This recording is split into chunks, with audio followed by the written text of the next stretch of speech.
ഗമമരാമാദേവ ശോകാർത്തയായി മൈഥിലി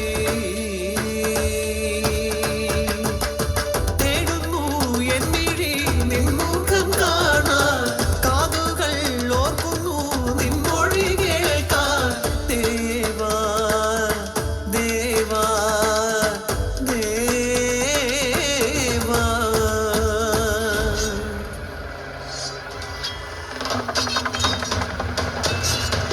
അനവധിയാകെ കഥകളവരൊരു മറുകരയാതിലൊരു നിരനിരയായി മധുബലം അതിശയ സദനിച്ച പച്ചവർ അത്ഭുതമായത് ദ്രുതഗതിയിൽ വന്നു സുരവൃന്ദം പിന്നിൽ നിരനിരയായി കണ്ടു അവരൊന്നായി മണ്ണിൽ ജനഘോഷം.